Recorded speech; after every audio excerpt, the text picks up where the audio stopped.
Hey, good morning, everyone. It's TractorMan44 here. Today we're going to take that little load of wood. You'll see me just bring in here in just a few minutes. So we're going to go ahead and use this old LX865 Ford New Holland skid loader to drop those off of there. They can be a little aggravating, a little precarious. You're going to see some of them go this direction and that. But if they're nice straight pole wood or nice straight wood like telephone poles, they're very simple and very easy to manipulate and move. But whenever you have all these bends and twists and curls, great big ends on one end, a little bitty snarly crookedy ends on the other end, it gets to be a challenge. But it doesn't matter. It sure beats doing it by hand or blocking up out, in the field, so to speak, and then bring them back in block form. It's by far better to bring them back in log form, no matter what you got to go through. It's my own opinion. But at any rate, we're going to go ahead and fire this cotton picker up and go back to business of unloading this stuff, and then we'll see you after a little bit.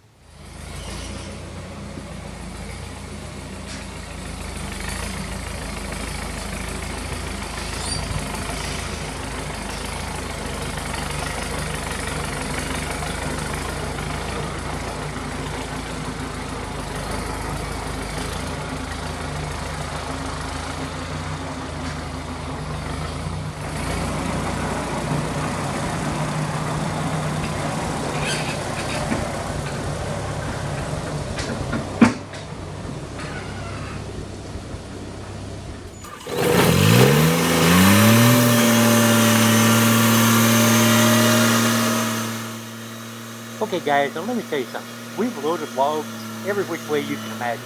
We've loaded them by hand. We use tractors and cables. We use loader tractors. We use crawlers, high lifts. We use backhoes, track hoes. We use skid loaders, and even a clamshell bucket on a wheel loader. But you know what? We have never used a grapple. Grapple would be an absolute godsend in a place like this or a situation like this. Because like I say, you're trying to get these logs off of here with the parts for the skid loader, and you're going to see here in a minute, it's just going to fall down, it's going to tumble down like like a big old pile of pickup sticks, you know what I mean? And then you got to tear it around and fiddle around, and then get them unjumbled and go ahead and stack them the way you want to. But the point being, no matter what kind of mechanical device you use to load and unload, it is one heck of a lot easier and better for you than doing it by hand.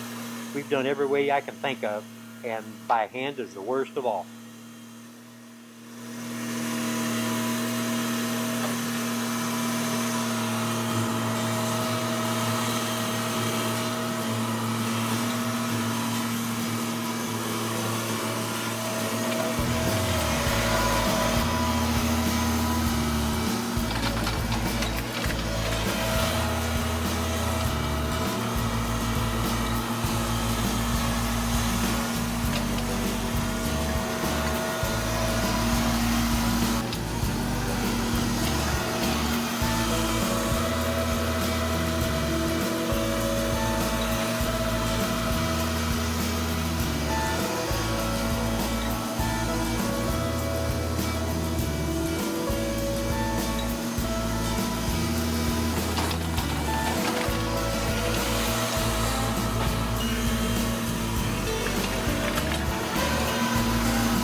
Well, as you can tell, we've been shuffling a little bit of logs around this afternoon.